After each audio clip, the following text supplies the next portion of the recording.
नमस्कार प्रिय दर्शकों, एक बार और आपका स्वागत है हमारे YouTube चैनल बी स्पिरिचुअल में। प्रिय दर्शकों, आज का जो प्रसंग है बड़ा ही ज्ञानवर्धक प्रसंग है और बड़ा ही मोटिवेशनल प्रसंग है। प्रिय दर्शकों, मोर ने बताया कि स्त्री सबसे बड़ा धोखा कब देती है और किन स्थानों पर देती है। इससे पहले कि आप हमारी इस कहानी में खो जाएं, हमारे चैनल को सब्सक्राइब कर लीजिए ताकि पहले आपको हमारी हर वीडियो मिले, उन वीडियो का फायदा उठा सकें। चलिए शुरू करते हैं प्रिय दर्शकों आज की यह प्यारी सी कहानी, यह प्यारा सा वीडियो।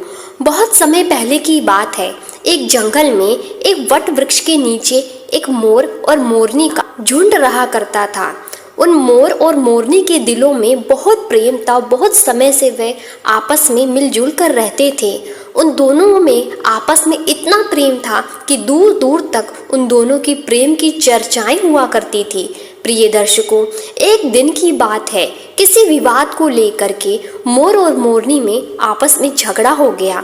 और जब मोर और मोरनी में बहुत झगड़ा होने लगा तब मोर कहने लगा कि मोरनी, मैं जानता हूँ कि संसार में सबसे बड़ा धोखा स्त्री किस समय देती है, किन स्थानों पर देती है और क्यों देती है। और इस संसार में सबसे बड़ी पापी और विश्वासघाती स्त्री होती है।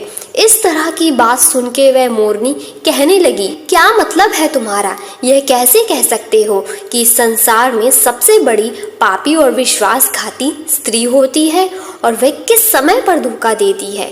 यह सरासर झूठ है। स्त्री कभी किसी को धोखा नहीं देती। प्रिय दर्शकों, जब इस तरह से मोर और मोरनी में झगड़ा बढ़ता चला गया, बहुत समय तक वे आपस में लड़ते झगड़ते रहे और उनका झगड़ा शांत होने का नाम ही नहीं ले रहा था। उसी समय पर उस वट वृक्ष पर एक हंस आ जाता है और वह हंस आ करके उन मोर और मोरनी से कहता है कि मैं काफ़ी समय से देख रहा हूँ कि तुम दोनों आपस में एक बात को लेकर के झगड़ रहे हो। अगर तुम दोनों इस समस्या का हल नहीं निकाल पा रहे, अगर तुम दोनों इस प्रश्न का उत्तर नहीं दे पा रहे हो, तो क्यों ना तुम कैलाश पर्वत पर चले जाओ।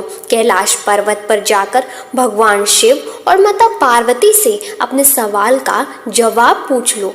वह तो जगत के स्वामी है, वह तुम्हें बता देंगे कि आखिरकार इस संसार में स्त्री सबसे बड़ा धोखा किस समय देती है, किन किन स्थानों पर देती है और इस संसार में सबसे बड़ा पापी और विश्वासघाती कौन है। वह मोर और उसकी पत्नी मोरनी जब हंस की इन बातों को सुनती है तो उन्हें यह बात पसंद आ जाती है।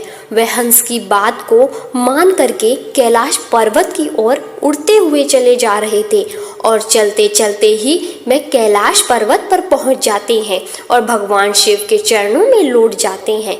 भगवान शिव को प्रणाम करते हैं, कहते हैं कि हे भगवान, आप तो जगत के स्वामी हो, आपने पूरा संसार बनाया है, आप हमारे एक प्रश्न का उत्तर दे दीजिए। तब मोरनी कहने लगती है कि हे प्रभु, यह मोर कह रहा है इस संसार में सबसे बड़ा धोखा स्त्री देती है और किस समय पर देती है, किन स्थानों पर देती है, यह इसे मालूम है। इसके कहने का मतलब है कि इस संसार में सबसे बड़ी पापी और सबसे बड़ी विश्वासघाती स्त्री होती है। प्रिय दर्शकों, इस तरह से वह मोरनी भगवान शिव से कहने लगती है। प्रिय दर्शकों, यह कहानी आपके जीवन को पूरी तरह से बदल कर रख देगी। इस कहानी में वह ज्ञान छुपा हुआ है। इस ज्ञान को पाने के लिए हम लोग दर दर भटकते हैं, तरह तरह की कथाएं सुनते हैं, लेकिन आज वही ज्ञान इस कथा में आपको कुछ ही समय में मिल जाएगा।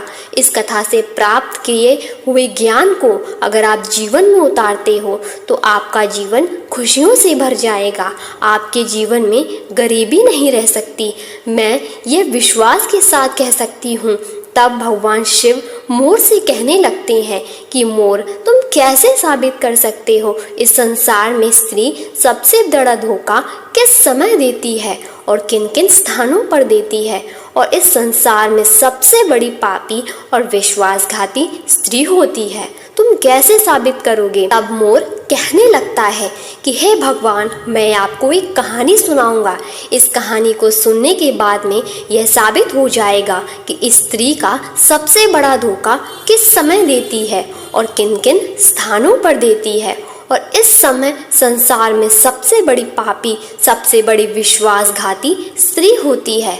तब भगवान शिव कहते हैं, ठीक है तुम मोर, तुम कहानी सुनाओ, मैं तुम्हारी कहानी को पूरे गौर से सुनूंगा और फिर उसी से साबित होगा कि आखिरकार तुम सच बोल रहे हो या झूठ बोल रहे हो। इस संसार में स्त्री सबसे बड़ा धोखा किस समय पर देती है, ये दुनिया को भी पता चल जाएगा। वह मोर कहानी शुरू करने ही वाला था कि तभी वहाँ पर माता पार्वती आ जाती हैं और वह कहती हैं कि हे प्रभु, मैं भी कहानी सुनना चाहती हूँ, मैं भी यह देखना चाहती हूँ कि आखिरकार स्त्री अपने पुरुष को सबसे बड़ा धोखा किस समय पर देती है।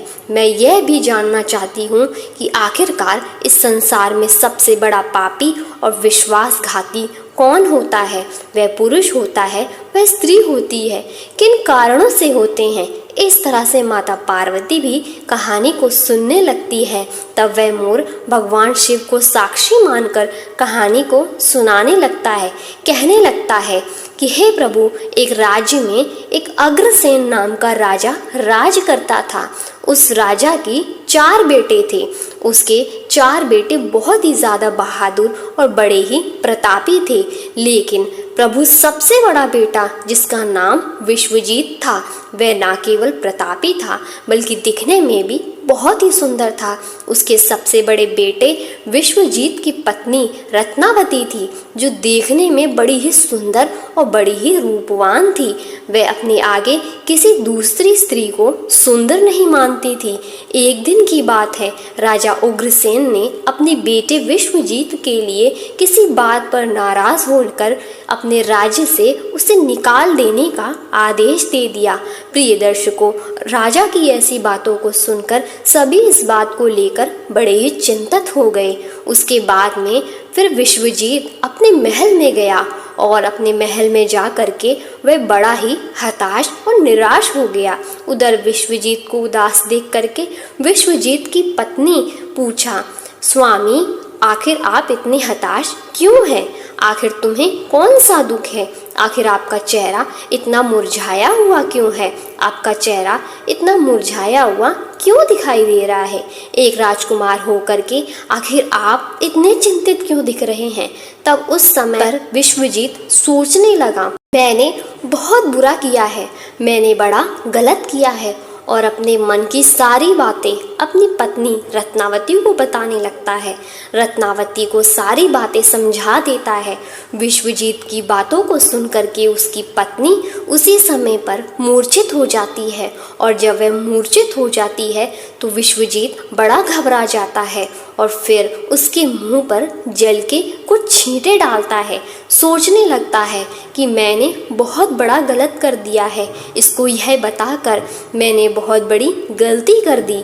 यह कहाँ फूलों में पलने वाली, कहाँ महलों में रहने वाली इतनी गंभीर बात बता दी, इसके हृदय को बहुत बड़ा आघात लगा है। जब राजकुमार विश्वजीत उसको जल के छींटे डाल देता है, तब कहीं जा करके रानी रत्नावती को होश आ जाता है, और जब वह होश में आती है तो रत्नावती अपने पति विश्वजीत से कहने लगती है, आप मुझ दासी को छोड़ करके परदेश चले जाएंगे तो फिर भला मैं आपके बिना कैसे जी पाऊंगी? हे स्वामी, मैं भी आपके साथ में ही जंगल में चलूंगी। अपनी पत्नी की बात सुन करके तब राजकुमार विश्वजीत कहता है, प्रिय, आखिर तुम मेरे साथ में कैसे चल सकती हो? क्योंकि तुम्हें पता नहीं है, दूसरे राज्यों में अनेक प्रकार की मुसीबतें और संकट होते हैं। तुम इतने सुंदर, अच्छे और सुंदर नरम नरम महलों में रहने वाली हो, तुम गलीचों पर चलने वाली हो, तो महलों के बिना इस मुसीबत को कैसे बर्दाश्त कर पाओगी? प्रिय दर्शकों, फिर तो राजकुमार विश्वजीत की बात को सुन करके रानी रत्नावती कहने लगती है कि पिया जी, कितने भी दुख हो, परेशानी दूसरे राज्य में हमें आएंगी, ऐसा सब हमारे साथ होते हुए भी हमें सुख से अधिक सुखमय लगेंगे। पिया जी, आपको पता नहीं है, महल के सुख आपके बिना जंगल के दुखों से भी डरावने लगेंगे, उससे भी अधिक दुख मुझे देंगे। इसलिए पिया जी, आज मैं आपके साथ ही चलूंगी। मोर कहने लगता है, प्रभु, रानी रत्नावती की आंखों में आंसू देख करके विश्वजीत ने अपने मन में सोचा कि मेरी पत्नी मेरे बिना जीवित नहीं रह सकती, वह अकेली यहाँ नहीं रहेगी, इसलिए आज मुझे अपनी पत्नी को ऐसी अवस्था में छोड़कर जाना नहीं चाहिए। इन सभी बातों को सोच करके राजकुमार विश्वजीत अपनी पत्नी रत्नावती से कहता है कि हे प्रिय, तुम उदास मत रहना, आज हम तुम्हें अपने साथ में लेकर के जंगल में चलेंगे। विश्वजीत की इन बातों को सुन करके रत्नावती भी एकदम से प्रसन्न हो जाती है और अपने पति के साथ में जाने की तैयारी में जुट जाती है, तैयारी करने लगती है। अगली सुबह के लिए वह दोनों पति पत्नी राज्य से निकल के एक जंगल में पहुंच जाते हैं और दोनों चलते चलते बहुत दूर निकल जाते हैं। तो दोनों चलते चलते बहुत थक भी चुके थे। फिर वे जंगल में एक बरगद के वृक्ष के नीचे विश्राम करने का निर्णय लेते हैं। वे दोनों लंबे सफर के कारण बहुत ज्यादा थके हुए थे। उस समय पर ठंडी ठंडी हवा के झोंके भी चल रहे थे। उसी समय ठंडी ठंडी हवा के झोंके में उन दोनों पति पत्नी को ही नींद आ गई। लेकिन प्रिय दर्शकों, कुछ देर के बाद में वहीं पर एक जहरीला सर्प आकर के रानी रत्नावती को काट देता है और इधर मोर कहता है कि हे प्रभु, अब आगे भी सुनिए। जब उस जहरीले सर्प ने रानी रत्नावती को डस लिया तो रानी रत्नावती एकदम से तड़पने लगी। पत्नी को दर्द से कराता हुआ देख करके विश्वजीत की आंख एकदम से खुल गई। तब विश्वजीत रानी को तड़पता हुआ देख करके और सांप को जाता हुआ देख करके एकदम से घबरा जाता है। राजकुमार विश्वजीत बहुत बेचैन हो जाता है। प्रिय दर्शकों, ऐसे दृश्य को देखते ही उसकी आंखों के सामने उसकी पत्नी की मृत्यु हो गई। इस प्रकार से अपनी पत्नी को मरी हुई देख करके विश्वजीत ऊंचे ऊंचे स्वर में विलाप करने लगा। उसका रोना धोना सुन करके जंगल के शेर, भेड़िया और आदि जानवर उसे खाने के लिए आने लगे। फिर राजकुमार विश्वजीत अपने दिल पर पत्थर रख करके निर्णय कर लिया कि इस जंगल में मेरी जीवन संगिनी ही मर गई और फिर भला मैं जी करके क्या करूँगा। आज मैं अपनी पत्नी के बिना इसी जंगल में अपने प्राणों को भी त्याग दूंगा। ऐसा निश्चय करने के बाद में फिर वह अपनी पत्नी की लाश के पास से उठ जाता है और जंगल में जा करके सूखी लकड़ियों को इकट्ठी करने लगता है और लकड़ियों को इकट्ठा करते करते रो रो कर कहता है, मैं भी आज अपनी पत्नी के साथ में जल करके मर जाऊंगा। प्रिय दर्शकों, उसी समय पर वहां से एक दिव्य संत गुजर रहे थे। जब वह दिव्य संत विश्वजीत को रोते हुए देखते हैं तो वह कहने लगते हैं कि पुत्र, तुम क्यों रो रहे हो? इस भयानक जंगल में तुम क्यों रो रहे हो? क्यों इतना विलाप कर रहे हो? अगर तुम ऐसे ही रोते रहोगे तो जंगल के जानवर तुम्हें अपना भोजन बना लेंगे। तुम्हें किस बात का दुख है? तुम क्यों रो रहे हो? मैं राजकुमार विश्वजीत हूँ और मैं राजा अग्रसेन का बेटा हूँ। मेरी पत्नी को यहाँ एक जहरीले सर्प ने डस लिया है, जिससे मेरी पत्नी की मृत्यु हो गई है। महात्मा, मेरी पत्नी बड़ी चरित्रवान थी, बड़ी पतिव्रता थी। वह मुझे बहुत प्रेम करती थी और मेरे साथ आने के कारण उसकी मृत्यु हो गई है। महात्मा, ऐसी पत्नी मुझे दोबारा नहीं मिल सकती। ऐसी चरित्रवान स्त्री मुझे दोबारा इस संसार में कभी नहीं मिल सकती। इसलिए हे महात्मा, मैं भी अपनी पत्नी के साथ में मैं भी अपने प्राण त्याग दूंगा। मैं भी उसके साथ में अपनी जान दे दूंगा। महात्मा, मेरे पिता ने मुझे अपने राज्य से निकाल दिया है और इसलिए मेरी पत्नी इस जंगल में मेरे साथ आई थी और इस जंगल पर आते आते उसे सर्प ने डस लिया। उसकी वजह भी मैं हूँ। अगर वह मेरे साथ ना आती तो शायद आज वह जीवित होती। प्रिय दर्शकों, वह महात्मा कहने लगते हैं कि राजकुमार, तू बहुत ही बड़ा मूर्ख है और अज्ञानी भी है। ये इस संसार में जितने भी मनुष्य आए हैं उन सभी मनुष्यों के लिए इस शरीर को त्यागना ही होता है। इस बात को तू भी जानता है। इस संसार में जो भी आता है वह अकेला आता है। कोई भी किसी के साथ में नहीं जाता और ना ही कुछ लेकर जाता है और ना ही कोई किसी के साथ जाता है। फिर भी तुम आज मूर्खों की तरह मेरे सामने खड़े होकर के बातें कर रहे हो। महात्मा कहने लगते हैं कि हे राजकुमार, अगर तुम जीवित रहोगे तो तुम इस तरह की कई रानियों को अपने पास प्राप्त कर सकते हो। इस तरह की कई रानियां तुम्हें फिर से मिल सकती हैं। आज तुम मेरी बात मान लो और अपनी प्राण मत त्यागो। तब राजकुमार कहने लगता है कि नहीं महात्मा, मैं अपने प्राण जरूर त्यागूंगा। ऐसी रानी मुझे इस संसार में नहीं मिल सकती। मेरी रानी बहुत ही चरित्रवान और बहुत ही पतिव्रता थी। तब वह महात्मा कहने लगते हैं कि हे राजकुमार, आज तुम मेरे कहने पर मरने का विचार त्याग दो। तुम्हें मालूम नहीं है, इस मानव शरीर को पाने के लिए देवता भी दिन रात बहुत ज़्यादा इच्छुक होते हैं। तो फिर आप जानबूझकर इस शरीर को नष्ट क्यों करना चाहते हो? प्रिय दर्शकों, इस प्रकार से उस महात्मा के शब्दों को सुन करके इंद्रसेन कहने लगता है कि महात्मा, आपने जो भी कहा है वह सत्य है, लेकिन इतनी बड़ी पतिव्रता पत्नी मुझे किसी भी जन्म में नहीं मिलेगी। इसलिए आज अपनी पत्नी के साथ मैं भी चलने को तैयार हूँ। प्रिय दर्शकों, फिर उसके बाद मैं उस महात्मा ने विश्वजीत के विचार को सुन करके पूरी तरीके से जान लिया कि ये आज यह जीवित नहीं बचेगा। ये राजकुमार अपनी पत्नी के बिना नहीं रह सकता। तब महात्मा विश्वजीत कहने लगे, हे राजकुमार, तेरी पत्नी को जीवित करने का केवल एक ही उपाय है। अब तू मेरी बात को बड़े ध्यान से सुन।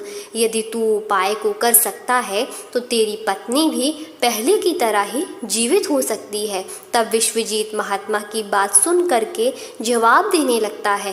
कहता है, महात्मा, आप जो भी कहेंगे वह सब कुछ करने के लिए मैं तैयार हूँ। कृपया करके मेरी स्त्री को तुम जीवित कर दो। तब महात्मा ने जवाब दिया, हे राजकुमार, तुम्हारी रानी की जो आयु थी वह केवल 20 वर्ष की थी, जो कि इतने लंबे सफ़र में उसे बिता दिया।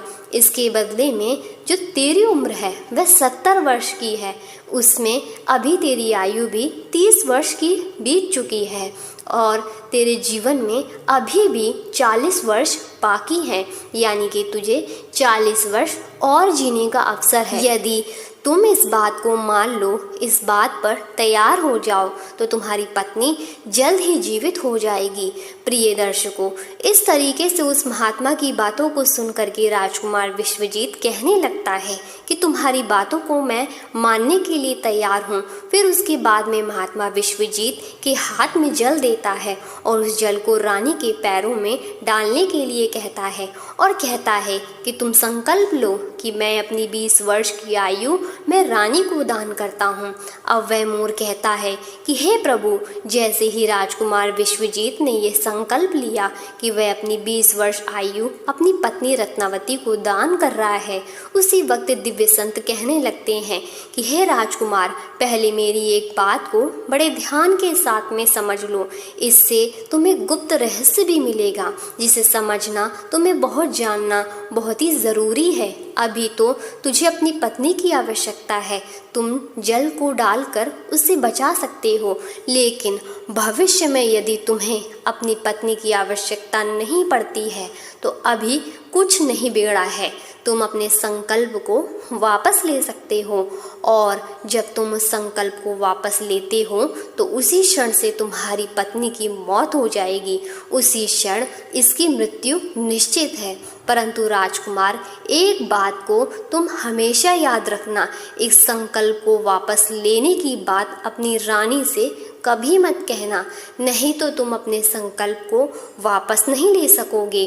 वह महात्मा कहते हैं, हमेशा याद रखना, मनुष्य को जीवन में कुछ बातें छुपा कर रखनी चाहिए, क्योंकि कभी कभी यह बातें कुछ काम आ सकती हैं। प्रिय दर्शकों, फिर तो ऐसा कहकर राजकुमार विश्वजीत ने अपनी पत्नी को 20 वर्ष की आयु दे दी। राजकुमारी रत्नावती वहां पर उठकर बैठ खड़ी हो गई और उधर वह महात्मा वहां से अदृश्य हो गए।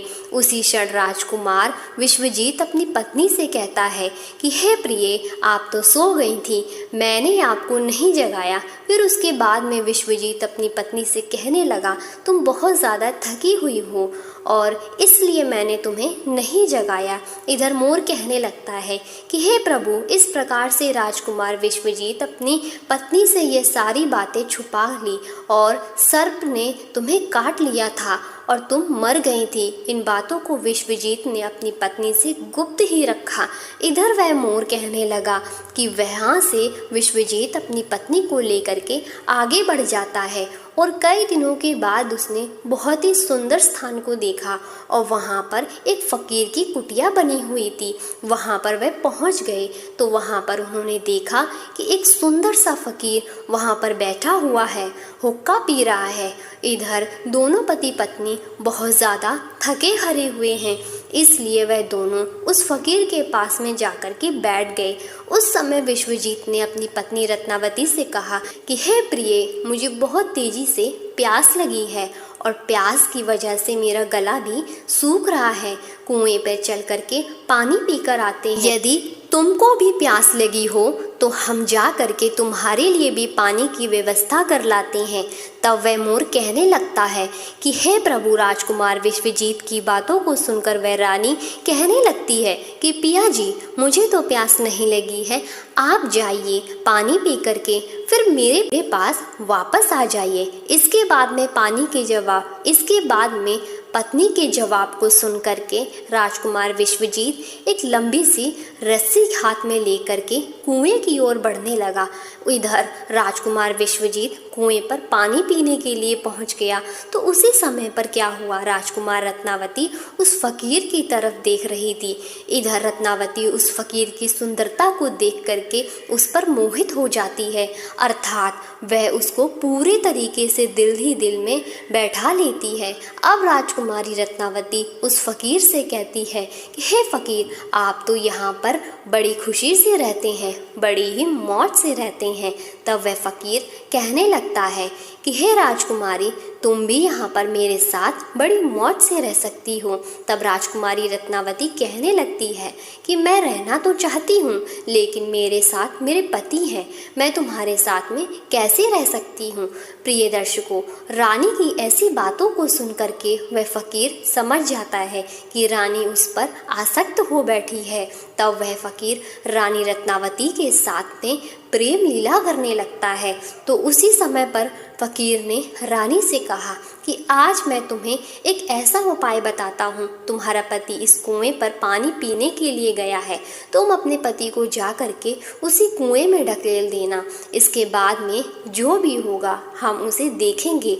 इधर मोर कहता है, फिर तो वह फकीर की बात सुन करके रत्नावती ने कहा ठीक है, मैं ऐसा ही करूँगी। प्रिय दर्शकों, अब इतनी देर में राजकुमार विश्वजीत से पानी पी करके अपनी पत्नी के पास में आ गया तो उसी क्षण राजकुमारी रत्नावती भी कहने लगी कि पिया जी, मुझे भी बहुत तेज़ी से प्यास लग रही है, प्यास की वजह से मेरा भी गला सूख रहा है, तुम कुएं पर वापस चलकर मुझे भी पानी पिलाओ। तो उसी वक्त पत्नी की बातों को सुन करके राजकुमार विश्वजीत कहने लगा कि प्रिय, मैंने तुमसे जाने से पहले ही पूछा था और तुमने पानी को मना कर दिया था। यदि तुम्हें प्यास लगी है तो मैं अभी कुएं पर जा करके तुम्हारे लिए पानी का प्रबंध करके आता हूँ। पत्नी से इतनी बातचीत करने के बाद में विश्वजीत कुएं पर पानी लेने के लिए चला गया। तब रानी भी उसके साथ में पीछे पीछे चल दी और कहने लगी, अब मैं यहाँ पर बैठकर क्या करूँगी, मैं भी तुम्हारे साथ पीछे पीछे चलती हूँ। प्रिय दर्शकों, इधर वह मोर कहता है कि प्रभु, राजकुमार विश्वजीत जो था वह अपनी पत्नी पत्नी के प्रेम में बहुत बुरी तरह से पागल था। आखिर उसको यह कहाँ मालूम था कि मेरी पत्नी ही मेरे प्राण लेने के लिए मेरे पीछे पीछे आ रही है। प्रिय दर्शकों, हमारे विद्वानों ने सच कहा है, स्त्रियों के प्रिय चरित्र को देवता भी नहीं समझ पाए तो आखिर मानव क्या चीज़ है। स्त्रियों के जाल में अच्छे अच्छे बुद्धिमान फंस जाते हैं। अब राजकुमार विश्वजीत कुएं पर जाकर के पानी भरने के लिए बाल्टी नीचे डालता है तो उसी क्षण राजकुमारी रत्नावती ने अपने पति विश्वजीत को धक्का मार दिया और उसे कुएं में धकेल दिया। और ऐसा करने के बाद में खुद लौट कर के उस फकीर के पास पहुंच जाती है और वह फकीर उस रानी को अपने साथ में लेकर के एक राज्य में जाकर के रहने लगता है। वह दोनों ही बड़े हंसी खुशी के साथ में प्रेम पूर्वक रहने लगते हैं। उस फकीर ने उस रानी रत्नावती को बहुत ही अच्छा सा नृत्य सिखा दिया। अब तो वह रानी जो थी बहुत ही बड़ी बड़ी नृत्यनांगना बन गई, नगर में नाचने लगी, मोहल्ले में सबसे ज़्यादा प्रसिद्ध हो गई। इस तरीके से रानी के नृत्य के रूप के कारण उस फकीर के पास लाखों करोड़ों रुपए बन गए हैं। अब तो रानी जो थी उस फकीर के पास में बड़ी ऐशो आराम से मस्ती के साथ में रहने लगी। जिस समय रानी ने अपने पति विश्वजीत को उस कुएं में ढकेल दिया था तब संयोग से उस समय कुएं पर एक जंजीर लटकी हुई थी। विश्वजीत ने कुएं में गिरते समय उस जंजीर को पकड़ लिया था और उस जंजीर को पकड़ करके लटका हुआ था। अब तो विश्वजीत उस कुएं में भगवान को याद करके सोचने लगा, हे प्रभु, क्या यही मेरे प्यार की सज़ा है। अब कुछ देर बाद में बंजारों की एक टोली वहाँ पर आ गई।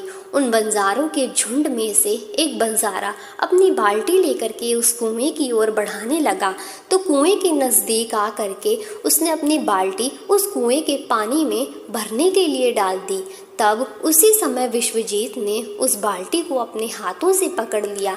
अब तो बंजारा इस दृश्य को देख करके एकदम से चौंक गया और उसने पूछा, हे भाई, आखिर तुम कौन हो।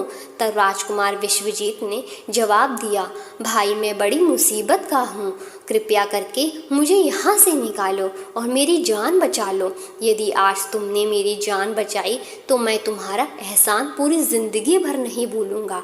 प्रिय दर्शकों, अब तो ऐसा कह करके राजकुमार विश्वजीत उस बंजारे से प्रार्थना करने लगा, किंतु राजकुमार विश्वजीत की इस दुख और पीड़ा को देख करके उस बंजारे के मन में दया आ जाती है और वह सोचने लगा कि इंसान ही इंसान के काम आता है। और उसने विश्वजीत को उस कुएं से बाहर निकाल लिया और पूछा कि हे भाई, आखिर तुम कौन हो, आखिर तुम उस कुएं में कैसे गिर गए, मुझे अपना वृत्तांत बताओ। तब विश्वजीत ने जवाब दिया, हे भाई, मैं किस मुंह से अपना हाल आपको बताऊं। जो घटनाएं, जो मुसीबतें मेरे साथ में घटी हैं, भगवान ना करे इस प्रकार की मुसीबतें फिर किसी के साथ घटे।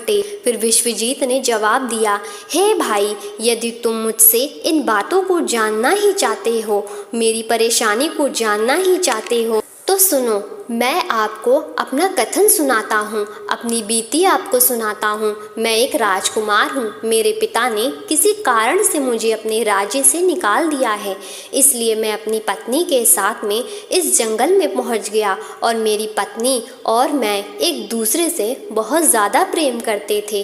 तब उसी समय पर जंगल में एक सर्प ने मेरी पत्नी को काट लिया। इससे मेरी पत्नी की मृत्यु हो चुकी थी। मैं उस जंगल में अपनी पत्नी के साथ अपने प्राणों के लिए त्यागने को जा रहा था।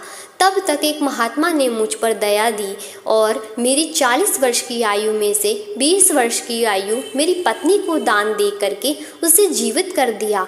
फिर हम वहाँ से आगे बढ़ गए और अब कुछ दिनों के बाद में एक स्थान पर पहुँच गए जहाँ पर एक फ़कीर की झोपड़ी थी। वहाँ पर मुझे बहुत तेज प्यास लगी।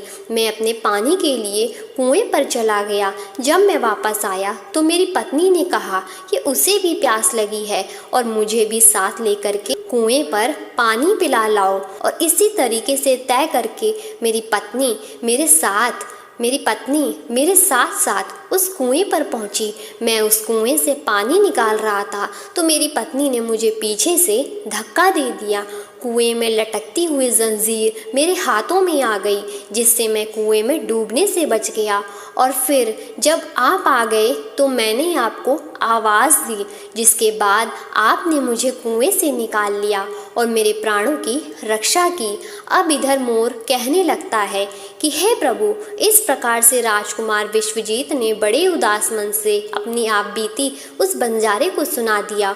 और फिर अपना कथन सुनाने के बाद में राजकुमार विश्वजीत एकदम से चुप हो गया। उधर उस बंजारे ने राजकुमार विश्वजीत को उन बातों को सुनाया और अपनी रानी की करतूतों को सुना करके बड़ा ही निराश हुआ और कहने लगा, राजकुमार, किसी ने सच कहा है, स्त्रियों का प्रिय चरित्र को भगवान भी नहीं समझ पाए तो आखिर मनुष्य यह कैसे समझ सकता है। स्त्रियों का चक्रव्यूह भी कुछ ऐसा ही होता है, जिसमें फंस करके मनुष्य कुछ भी नहीं कर पाता है, वह बर्बाद हो जाता है। ऐसा कहने के बाद में उस बंजारे ने विश्वजीत के सिर पर हाथ घुमाया और कहने लगा है, हे भाई, तुम चिंता मत करो, भगवान बड़े ही दयालु होते हैं, वे तुम्हारी सहायता ज़रूर ही करेंगे। उस बंजारे ने कहा कि मित्र, अगर तुम चाहो तो हमारे झुंड में हमारे साथ रह सकते हो। तब बंजारा की बातों को सुनकर के विश्वजीत उस बंजारे के साथ में ही रहने के लिए सहमत हो गया। फिर उन बंजारों की सहायता से वह राजकुमार जो था उसी राज्य में जा पहुंचा जहां पर उसकी पत्नी रत्नावती और फकीर रहा करता था। उस राज्य को देख करके विश्वजीत बंजारे से कहने लगा, हे भाई, मेरी इच्छा है कि मैं कुछ दिन इस राज्य में रहूं। तब बंजारे ने जवाब दिया, मित्र, तुम जैसा चाहते हो वैसा ही हो सकता है, मुझे कोई परेशानी नहीं है। फिर उसके बाद में राजकुमार विश्वजीत भूखा था उस बंजारे से आज्ञा लेकर के राज्य में घूमने के लिए आया और एक काम की तलाश करने लगा। कुछ दिनों बाद राजकुमार की मेहनत और परिश्रम को देख करके उस राज्य के बड़े व्यापारी ने अपने यहाँ पर उसे नौकरी पर रख लिया। इस तरीके से राजकुमार विश्वजीत उस व्यापारी के यहाँ पर काम करना शुरू कर दिया और बड़ी मेहनत और लगन के साथ अपने कर्तव्यों का निर्वहन करना शुरू कर दिया। राजकुमार की मेहनत को देख करके उस व्यापारी ने राजकुमार विश्वजीत को बड़ा ही सम्मान दिया और धीरे धीरे कर करके उस राजकुमार को अपने यहाँ काम पर एक मुनीम बना लिया। अब वह मोर कहता है कि हे प्रभु, अब इस प्रकार से राजकुमार विश्वजीत के दिन बड़े हंसी खुशी के साथ में कटने लगे। अब एक दिन उसी नगर के राजा के यहाँ पर राजकुमार विश्वजीत की जो पत्नी थी वह नृत्य कला का वहाँ पर प्रदर्शन करने के लिए प्रस्तुत हो रही थी।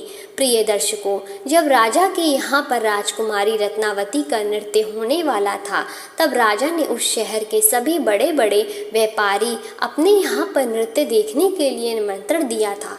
बंधु राजकुमार रत्नावती के नृत्य की प्रशंसा उस पूरे नगर में हो रही थी। पूरे राज्य में वह सबसे बड़ी नर्तकी और सबसे प्रसिद्ध भी बन चुकी थी। तब सेठ और राजकुमार विश्वजीत कहता है कि मैं राजा के यहाँ पर नृत्य देखने के लिए जा रहा हूँ, अगर तुम भी दरबार में चलना चाहते हो तो चल सकते हो। तब राजकुमार विश्वजीत कहने लगता है, क्यों नहीं, मैं भी इस बहाने नृत्य देख लूँगा। अगर मुझे भी तो पता चले कि इतनी खूबसूरत नृत्यिका कौन है, इसके पूरे राज्य में चर्चा हो रही है। इस प्रकार से राजकुमार विश्वजीत अपने सेठ के साथ में राजा के दरबार में पहुंच गया। तब रानी ने एक अप्सरा के समान दरबार में अपना नृत्य प्रदर्शन किया और बड़े ही आनंद भरे स्वर में गाने को प्रस्तुत किया। अब तो उसके गानों को सुन करके वहाँ पर जितने भी लोग थे बड़े ही आश्चर्य हो गए। सभी सेठ और विद्वान लोगों ने भी राजा के दरबार में सभी समाज के लोगों ने उस नर्तकी की बड़ी ही प्रशंसा की। तब उसी क्षण राजकुमार विश्वजीत ने भी अपने हाथ से एक अंगूठी उतारी, उसमें एक हीरा जड़ा हुआ था। उसने उस अंगूठी को उतार करके रानी रत्नावती को भेंट कर दी। उसके बाद में रानी रत्नावती ने उस अंगूठी को पहचान लिया और मन ही मन में विचार करने लगी, यह तो बड़ी ही आश्चर्य वाली बात है। आखिर मेरा पति तो जिंदा है और वह यहाँ पर पहुँच गया है। यदि उसने मुझे आज पहचान लिया तो वह मुझे जीवित नहीं छोड़ेगा। इसलिए मुझे कुछ ऐसा प्रिय चरित्र करना चाहिए जिससे मेरे पति को मारा जा सके। अब तो राजकुमारी रत्नावती ने अपने मन में विचार किया, अब मैं यहाँ के राजा के लिए एक ऐसा सुरीला गाना और बड़ा ही अच्छा नृत्य दिखाऊंगी जिससे राजा प्रसन्न होकर के मुझे कुछ मांगने के लिए बोलेगा। तब मैं राजा से आदेश दिलवा कर उसे मरवा दूंगी। बाद में राजकुमारी ने एक बहुत ही सुरीला गाना और बड़ा ही मधुर नृत्य दिखाया। प्रिय दर्शकों, रानी इस बसंत बहार में सुन करके वह बड़ा ही प्रसन्न हुआ। अब तो रत्नावती से राजा कहने लगा, हे नृत्यिका, मैं तुम्हारे इस नृत्य को देख करके बड़ा ही प्रसन्न हूँ। आखिर तुम इससे क्या मंगवाना चाहती हो? तब राजकुमारी रत्नावती ने जवाब दिया कि राजा साहब, यदि आप मुझसे प्रसन्न हो तो सबसे पहले मुझे एक वचन दीजिए। जो मैं आपसे मांगूंगी आप मुझे वही रत्न देंगे। रत्नावती ने जवाब दिया, इस सभा में मेरा एक शत्रु है, कृपया करके महाराज मेरे मांगने पर उसको फांसी की सज़ा दी दीजिए। राजा ने जवाब दिया, हे रानी, तुम उस चोर को बुला करके मेरे सामने लाओ। तब उस रानी ने राजकुमार विश्वजीत का हाथ पकड़ा और उसे बुला करके राजा के सामने ले पहुंची। उसी क्षण राजा ने अपने सैनिकों को आदेश दिया कि तुरंत ही इस चोर को जल्लादों के सामने ले जाओ, रानी के इस चोर को फांसी पर चढ़ा दो। प्रिय दर्शकों, इसी बीच में विश्वजीत का जो सेठ था वह भी वहां पर पहुंच गया। वह डरता हुआ विश्वजीत के पास में गया और उससे पूछा कि आखिर तुमने इस नाचने वाली का क्या चुराया है जिसकी वजह से वह तुझे अपना शत्रु बता रही है और वह तुझे मरवाना चाहती है। तब वह राजकुमार विश्वजीत ने अपने मालिक को जवाब दिया कि हे मालिक, मैंने उसका कुछ नहीं चुराया है। बस राजा को अब इतना समझा लो कि मुझे सज़ा देने पर पहले मेरी दो बातों को गौर से सुन ले, हो सकता है मेरी जान बच जाए। अब तो विश्वजीत का मालिक इन बातों को सुन करके अपने साथी व्यापारियों से इस विषय में कुछ चर्चा करने लगा। उस सेठ ने कहा कि मित्रों, या तो राजा न्याय करे या फिर हम सभी इस शहर को छोड़ करके इस शहर से कहीं और चले जाएंगे। इस प्रकार से सभी व्यापारी इकट्ठे होकर के राजा के पास में पहुंच गए और राजा से जाकर कहने लगे, राजन, हमारा मुनीम जो है वह एक निर्दोष है और आपने उसे मरवाने का आदेश दे दिया है। वह कह रहा है कि राजा से वह दो बातें कहना चाहता है। यदि इन दो बातों को सुनने के बाद में आपको उस पर कोई अपराध लगे तो आप उसे मरवा सकते हो। उसके मरने के पहले उसकी दो बातों को आप ज़रूर सुनिए। प्रिय दर्शकों, फिर राजा ने व्यापारी की बात सुन करके कहा, ठीक है, तुम अपने मुनीम को मेरे पास में बुलवा दो। तब विश्वजीत को बुला कर के राजा के सामने खड़ा किया गया। तब राजा ने जवाब दिया, तुम जो भी कहना चाहते हो वह खुले शब्दों में मेरे सामने कहो। तब उसी समय राजकुमार विश्वजीत ने जवाब दिया कि महाराज, आखिर मैंने कौन सा अपराध किया है जिस कारण आपने मेरी हत्या करवाने के लिए अपने मंत्री को आदेश दे दिया। फिर राजकुमार विश्वजीत की बात को सुन करके राजा ने जवाब दिया, तो उस नृत्य के चोर है, उसका शत्रु है। तो विश्वजीत ने जवाब दिया, नहीं महाराज, मैं इस उल्टा स्त्री का पति हूँ जो मुझे कुएं में ढकेल करके इस फकीर के साथ में यहाँ पर भागकर चली आई। अब तो राजकुमारी रत्नावती ने समझ लिया कि अब तो बात बिगड़ रही है। अब राजकुमारी रत्नावती जो थी राजा से कहती है कि महाराज, मैं चरित्रहीन नहीं हूँ, मैं उल्टा नहीं हूँ, यह बिल्कुल झूठ बोल रहा है। आखिर यह कौन है? मैं इसे जानती भी नहीं हूँ, यह तो मेरा चोर है। मैं तो सिर्फ इतना जानती हूँ कि यह मेरा शत्रु है। फिर राजकुमार विश्वजीत ने जवाब दिया कि महाराज, ठीक है, यदि यह मेरी पत्नी नहीं है तो वह सब कुछ जो मैंने रास्ते में दिया था वह मेरी अमानत के रूप में इस स्त्री से मुझे वापस दिलवा दो। फिर विश्वजीत रानी रत्नावती की तरफ देखने लगा। तब राजकुमार विश्वजीत ने अपनी अमानत को वापस लेने की बात की तो राजकुमारी रत्नावती ने इसे बड़े सहज स्वभाव से स्वीकार कर लिया। तब विश्वजीत ने जवाब दिया, अच्छा, अब तुम अपने हाथों में गंगा जल लो, अब तुम्हारा न्याय इसी सभा में होगा और सभी के सामने होगा। तब राजकुमारी रत्नावती ने जल डाल करके ज़मीन पर रखा और कहा कि वही वस्तु जो रास्ते में मुझे दी गई थी, मैं इसे आज से वापस कर रही हूँ। तब उसी क्षण राजकुमार विश्वजीत ने अपने हाथों जल लिया और जल ले करके यह बात कही कि मैंने रास्ते में जो कुछ भी चीज़ अपनी रानी को दी है वह वापस ले रहा हूँ, और हाथों में गंगा जल ले लिया। उसी वक्त रानी रत्नावती ने भी अपने हाथों में जल लिया और कहा कि मुझे रास्ते में जो भी इसने दी है मैं उसकी वस्तु इसके कहने के अनुसार आज से वापस कर रही हूँ। जैसे ही उसने अपने हाथों से जल छोड़ा तो उसी क्षण रानी के शरीर से प्राण निकल गए। अब वह मोर कहने लगा कि प्रभु, इस दृश्य को देख करके वहाँ के लोग जो थे एकदम से आश्चर्यचकित हो गए। राजा के लिए भी यह बात बड़ी ही चिंतित का विषय बन गई। तब राजा विश्वजीत से कहने लगा, आखिर यह क्या हो गया, मुझे सच्चाई बताओ, सच्चाई क्या है। तब उसी क्षण राजकुमार विश्वजीत अपनी कहानी सुनाने लगा, अपने जीवन की सभी घटनाओं को खुल करके बताते, उसके राज्य से निकलने जाने से लेकर के अब तक की सभी घटनाओं को उसने सुना दिया। और राजा ने भी बड़े ध्यान से सुना। राजा ने पूरी कथा को सुन करके विश्वजीत को अपने गले से लगा लिया और उसके बाद में राजा ने अपनी राजकुमारी की शादी विश्वजीत के साथ में करवा दी। तभी इधर मोर कहने लगा, हे प्रभु, मैं इस कहानी को सुना है, इस कहानी को सुनने के बाद में भी स्त्रियों से घृणा करने लगा हूँ और मैं बड़े दावे के साथ कह सकता हूँ कि संसार में स्त्री पुरुषों से अधिक ज़्यादा पापी और धोखेबाज होती है, इसके साथ ही विश्वासघाती भी होती है। प्रिय दर्शकों, उस समय उस मोर ने यह कहानी माता पार्वती और भगवान शिव को सुनाई और यह बताया कि स्त्री ही होती है पुरुष की तुलना से सबसे ज़्यादा विश्वासघाती और पापी होती है। इस कहानी को सुनने के बाद में भगवान शिव और माता पार्वती एकदम से हैरान हो गए। तब माता पार्वती कहने लगी कि मुझे लगता है ये मोर सच कह रहा है, स्त्री तो किसी में से ही एक दो ही सच्ची और ईमानदार और चरित्रवान निकलती हैं, परंतु इसके अलावा पुरुषों में भी कुछ ऐसे प्राणी हैं जो पापी और विश्वासघाती हो सकते हैं।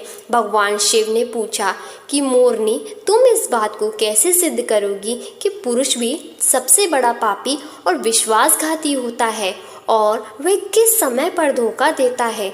भगवान शिव की बात को सुन करके मोरनी कहने लगी, प्रभु, मैं भी अब आपको एक छोटी सी कहानी सुनाती हूँ जिससे साफ साफ मालूम होगा कि स्त्री की तुलना में पुरुष सबसे ज़्यादा पापी और दुराचारी होते हैं और धोखेबाज भी होते हैं और वह किस समय पर धोखा देते हैं यह भी आपको पता चलेगा। फिर उस मोरनी ने भगवान शिव और माता पार्वती के सामने ही कहानी प्रारंभ किया। मोरनी कहने लगी, प्रभु, एक नगर में एक सेठ रहा करता था। उस सेठ का एक लड़का था और वह लड़का रात दिन जुआबाजी और सट्टा खेलता था। सेठ खूब समझाने के बाद भी वह लड़का नहीं समझता था। सेठ उसको समझा कर मृत्यु को प्राप्त हो गया, लेकिन वह लड़का नहीं समझा। जब पिता की मृत्यु होने के बाद वह लड़का और भी ज़्यादा अस्वस्थ हो गया। अपने पिता की सारी ज़मीन, सारी जमा पूंजी को सट्टे में फूंक दिया। सट्टाबाजी में ही पूरी जमा पूंजी को लगा दिया और बर्बाद हो करके ज़मीन दौलत सब कुछ बेच करके बस सट्टेबाजी में लगा गया और गांव छोड़कर निकल गया। जब वह लड़का गांव छोड़कर निकल जाता है तो दोबारा लौट करके उस गांव में नहीं आता है। घूमता घूमता वह एक नगर में पहुंच जाता है और उस नगर के राजा के महल के सामने जाकर के बैठ जाता है। राजा उस लड़के को देखता है और देखने के बाद राजा सोचने लगता है कि यह लड़का बड़ा सुंदर है, हो सकता है या तो कोई सेठ का लड़का हो या किसी राजा का लड़का हो। राजा इसी बात को सोचकर उस लड़के को अपने पास बुलवाता है और सैनिक उस लड़के को राजा के पास लेकर के जाते हैं। राजा उस लड़के से पूछता है, भाई, तुम कहाँ से आए हो? दिखने में बड़े सुंदर हो, सीधे साधे लगते हो, तुम कौन हो, कहाँ से आए हो? तुमको क्या परेशानी है? लड़का राजा को जवाब देता है। वो राजा से कहता है, राजा साहब, मैं एक बहुत बड़ा व्यापारी हूँ। रास्ते में कुछ गुंडों ने, कुछ लुटेरों ने मिलकर के मेरा सामान लूट लिया है और मैं यहाँ पहुँच गया हूँ। प्रिय दर्शकों, उस लड़के की इतनी बात सुनकर राजा उस लड़की पर विश्वास कर लेता है। लड़का राजा से कहता है कि राजा साहब, मेरा सारा सामान लुटेरों ने लूट लिया है। मेरे पास कुछ भी नहीं है खाने को, मेरे पास कुछ भी नहीं बचा है, सब कुछ लुटेरों ने लूट लिया है। मुझे मेरे गांव जाने के लिए भी पैसे नहीं हैं। राजा उस लड़के की बात पर विश्वास कर लेता है। लड़का कहता है, यदि राजा साहब आप मेरी थोड़ी सी सहायता कर दें तो मैं अपने गांव तक जा सकता हूं और आपका बहुत ही भला होगा, आपकी बड़ी कृपा होगी। प्रिय दर्शकों, राजा लड़के के झांसे में आ जाता है। राजा सोचने लगता है कि लड़का व्यापारी है और बड़ा सुंदर भी है। उस राजा का कोई लड़का नहीं था, सिर्फ एक लड़की थी। वह राजा सोचने लगा कि मेरी मृत्यु के बाद मेरे राज्य को ये लड़का बड़े आराम से संभाल सकता है, क्योंकि लड़का सुंदर भी है और ज्ञानी भी, बड़ा व्यापारी भी है। यही बात सोचकर वह सोचने लगता है कि क्यों न मैं अपनी लड़की की शादी इस लड़के से करवा दूं और यह मेरा घर जमाई बन करके रह सकता है और आने वाले समय में यह मेरे राज्य को भी संभाल सकता है। यही सोचकर राजा उस लड़के से कहता है, बेटा, मैं अपनी पुत्री की शादी तुम्हारे साथ कर दूं तो तुम्हें कोई आपत्ति तो नहीं? हे प्रिय दर्शकों, लड़का यह बात सुन करके मन ही मन में अंदर ही अंदर बड़ा खुश होने लगता है। लड़का राजा से कहता है, हाँ राजा साहब, मैं तैयार हूँ। यदि आपका हुक्म है, आपका आदेश है तो मैं कैसे मना कर सकता हूँ। प्रिय दर्शकों, राजा अपनी पुत्री की शादी उस लड़के के साथ करा देता है। काफ़ी सारा धन दौलत और दास दासियाँ देकर अपनी पुत्री को उस लड़के के साथ राजा विदा कर देते हैं। प्रिय दर्शकों, जब लड़का राजा की पुत्री को लेकर के जाता है तो रास्ते में उन्हें एक जंगल पड़ता है। उस जंगल में वह लड़का उस राजा की पुत्री से कहता है, देखो, अब तुम मेरी पत्नी हो और पत्नी का धर्म होता है कि वह पति की हर बात का पालन करे। लड़का कहता है, यह घना जंगल है और इस जंगल में लुटेरे का बहुत ज़्यादा होते हैं। इसी जंगल में मेरा भी सारा सामान लुटेरों ने लूट लिया था, इसलिए आपके पास जितने भी गहने हैं, जितने भी गहने आपने पहन रखे हैं, वह सारे उतार करके मुझे दे दीजिए, वरना लुटेरे यहाँ से लूट करके ले सकते हैं। प्रिय दर्शकों, पत्नी अपने पति पर विश्वास करती है और ये सदा से चला आ रहा है कि पत्नी अपने पति पर विश्वास करती है। वह पत्नी भी अपने पति पर पूर्ण विश्वास करती थी, तो वह कहती है, ठीक है जी, यदि आप कह रहे हैं तो मैं अपने सारे गहने उतार करके आपको दे देती हूँ। प्रिय दर्शकों, वह राजा की लड़की अपने सारे गहने उतार करके अपने पति को दे देती है। वह लड़का पत्नी के सारे गहने लेकर के अपनी कमर में बांध लेता है।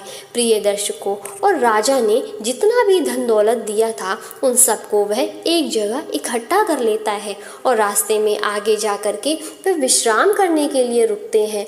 जब वह विश्राम करने के लिए रुकते हैं तो लड़का सभी दास दासियों को मार देता है और उस लड़की को पास ही कुएं में उसे धकेल देता है।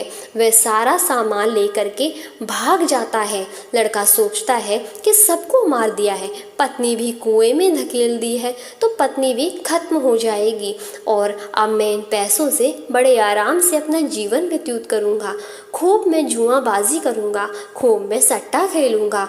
यही सोच करके लड़का वहाँ से सारा सामान लेकर के भाग जाता है। प्रिय दर्शकों, लेकिन उस लड़के की पत्नी कुएं में खत्म नहीं हुई। उसने एक डाल को पकड़ लिया और ज़ोर ज़ोर से चिल्लाती रही कि मुझे कोई कुएं से बाहर निकालो। प्रिय दर्शकों, रास्ते में कुछ लोग जा रहे थे। उन लोगों ने उस लड़की की आवाज़ सुनी और उस लड़की को कुएं से बाहर निकाला। लड़की वापस अपने राज्य में पिता के घर पहुंच जाती है। उस लड़की का पिता उस लड़की से पूछता है और कहता है, पुत्री, क्या हो गया, तुम वापस क्यों चली आई? वह लड़की कहती है, पिताश्री, रास्ते में हमें कुछ गुंडे मिल गए थे। उन गुंडों ने हमारे साथ ये दुर्व्यवहार किया, सभी दास दासियों को खत्म कर दिया और मुझे कुएं में धकेल दिया। मेरे पति का कोई अता पता नहीं है।